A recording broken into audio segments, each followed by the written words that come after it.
Hello everyone and welcome to 90 days target series for CJ last day 75 है 30 मई 2023 यानी कि Tuesday के लिए टारगेट है। तो देखते हैं आज हमें क्या करना है। तो मेंसुरेशन चैप्टर पूरा कंप्लीट हो चुका है 6 दिन के अंदर। तो आज मैं टाइम दे देता हूँ आपको फॉर्मूला रिवीजन करने के लिए, और इसके अलावा जो भी आपने प्रैक्टिस करें क्वेश्चंस, उसमें जो डिफिकल्ट क्वेश्चन होते हैं उनको भी आप एक बार प्रैक्टिस कर लेना। तो ये चैप्टर बहुत ज़्यादा इंपॉर्टेंट है, तो अच्छे से एक बार पढ़ लेना, और ज़्यादा हार्ड भी नहीं है, सिर्फ फॉर्मूला होते हैं इसमें, बाकी कैलकुलेशन वगैरह। और ये भी देखना आप कि अभी तक जो मैंने प्रैक्टिस करी है तो मैं क्या चीज़ सबसे ज़्यादा मतलब गलती कर रहा था, तो वो गलती आपको पकड़नी है पहले, फिर उस पर सुधार करना है। क्लियर? जैसे कि आप यूनिट चेंज नहीं कर रहे, डायमीटर को रेडियस ले रहे हो, या कई बार ऐसा होता है कि आप कर्व सरफेस एरिया और टोटल सरफेस एरिया में समझ नहीं पा रहे, या होलो सिलेंडर का अगर क्वेश्चन आ रहा है तो उसमें समझ में नहीं आ रहा कि अंदर का भी मतलब ये मतलब सरफेस लेना है या बाहर बाहर का लेना है। ये हर एक चीज़ मतलब बेसिक आपको पता होनी चाहिए, चाहे प्रिज्म से रिलेटेड हो चाहे किसी से भी रिलेटेड हो, मतलब हर एक चीज़ आपको पता होनी चाहिए क्या मेरा वीक पॉइंट है, कहाँ पर मैं मिस्टेक कर रहा हूँ और मुझे ये चीज़ सुधारने की ज़रूरत है। ऐसा नहीं है कि सब कुछ फिर दोबारा स्टार्ट कर दो शुरू से। क्लियर? ठीक है, चलो अब बात करते हैं इंग्लिश की। तो इंग्लिश में मॉक लगाने आज सिर्फ 3 लगाने हैं, ठीक है। टेक्स्ट बुक पर लगाने नेक्स्ट 3, जहाँ तक आपने ख़त्म कर दिया उसके बाद नेक्स्ट कर लेना स्टार्ट, और एनालाइज करना है मॉक को, क्या आपकी मिस्टेक है, फिर उसको धीरे धीरे सुधारना। क्लियर? वो कैब में आपको 1 वर्ड सब्स्टिट्यूशन याद करने हैं। सो का मतलब जो आपने 1 महीने में याद करे थे उसमें जो आपने टिक लगाए हैं, ठीक है, उनको रिवाइज़ करना अच्छे से। तो अपने अपने तरीके हैं सबके, तो अपने हिसाब से कर लेना। एक हफ्ते के अंदर जितने भी आपने 1500 या 1200 जो भी आपने 1 वर्ड सब्स्टिट्यूशन पढ़े हैं, टारगेट यही है कि एक हफ्ते के अंदर ये सभी आपको रिवाइज़ करने हैं।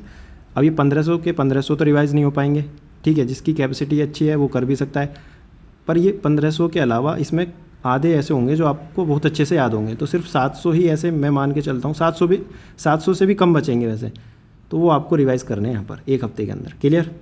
इसमें भी फ़िल्टर करके कम से कम बचाने हैं। रीडिंग कॉम्प्रीहेंशन में आपको क्या करना है, एक आर्टिकल रीड करना है इंग्लिश माध्यम टेलीग्राम चैनल से, सिर्फ रीड करना है। सबसे पहले जो वोकैब दी होती है वोकैब रीड करना, फिर उससे हेल्प मिलेगी, आपको आर्टिकल भी समझ में आ जाएगा।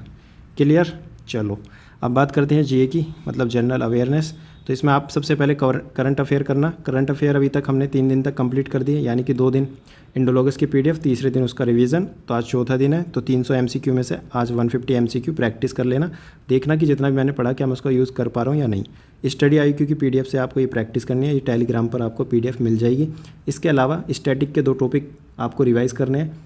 नोट्स बनाना चाहते हो तो नोट्स बना सकते हो, वो आपकी मर्जी है, लेकिन मैं यही कहूँगा बार बार, पीडीएफ दी है तो पीडीएफ से ही रिवीजन करो। इंडोलॉगस की पीडीएफ यूज़ कर सकते हो, लिस्ट मैंने टेलीग्राम चैनल पर दी है लिंक के साथ, तो वहाँ पर आप जाके जो भी आपको इंपॉर्टेंट टॉपिक लगते हैं कि जो आपने नहीं पढ़े वो आप पढ़ सकते हो। इसके अलावा रीजनिंग में आपको एक मॉक देना है।